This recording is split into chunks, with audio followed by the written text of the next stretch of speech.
I got something for y'all today. Yeah. So y'all remember last time we was talking about this right here? Color race to the back of the bus, right? It definitely says the Native of America originally applied to the copper colored races found here by the Europeans, but now applied to the descendants of Europeans found, no, my bad, born in the Americas. Interesting indeed.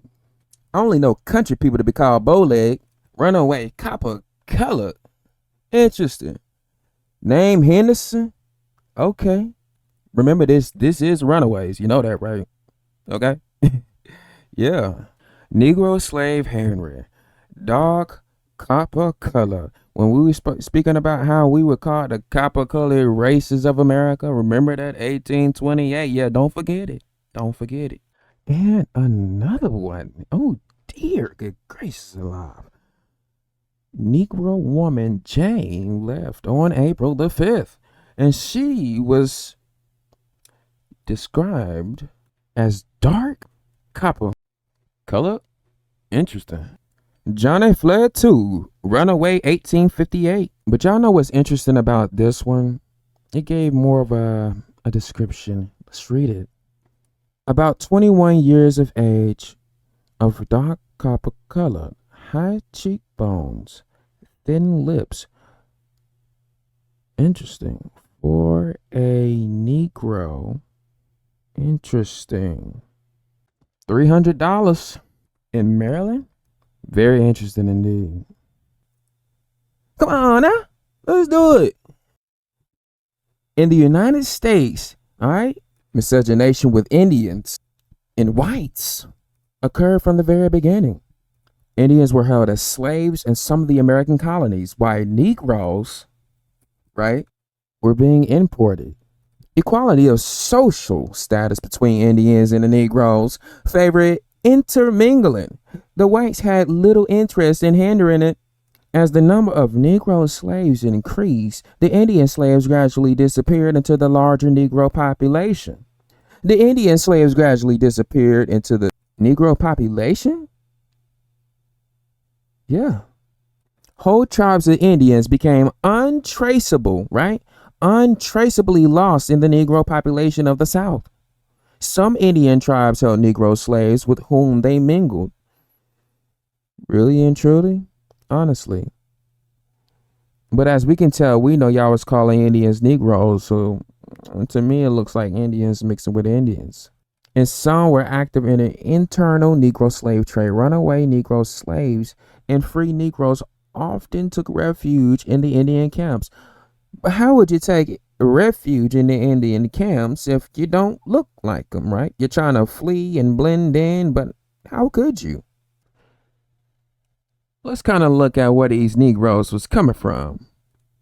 So you mean to tell me that the people down in South America were called the Negroes first? Interesting. Very interesting. Thus commonly used for indigenous people in the 16th century, which would be the 1500s for the ones that don't know. In Brazil, Negro de Terra, blacks of the land, revealed the perspective of them in a servile status of more or less equivalent to Africans. But I thought Negro meant African. Seems to me it's being used loosely for ones that aren't, as people would consider today, African. Interesting. Matter of fact, when the last time y'all seen an African that we consider today pull up a document that says Negro on it? Can they show us a birth certificate or a census record where they was classified as Negro?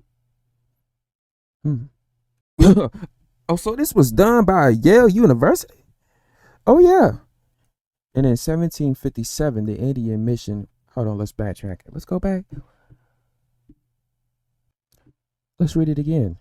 Blacks of the land revealed a perspective, right? No, a perception, excuse me, of them in a servile status, more or less equivalent to Africans who were called, page 5, Negro de Guinea.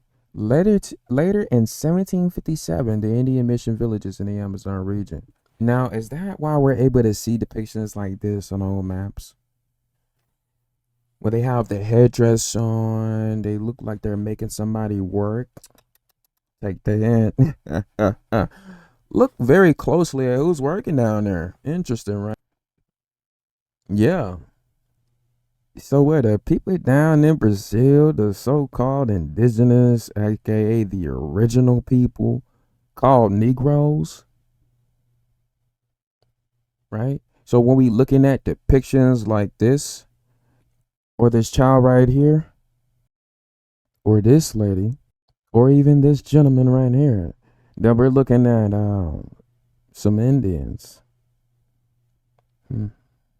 So by going through all of this, what we just did, right? By knowing that the Americans were called the copper colored race of the Americas, and that the people in South America were called the Negroes.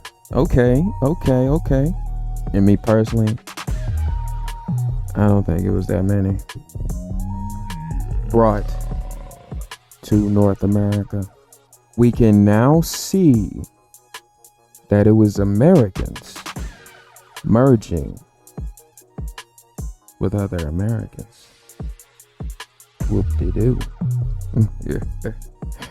Oh yeah.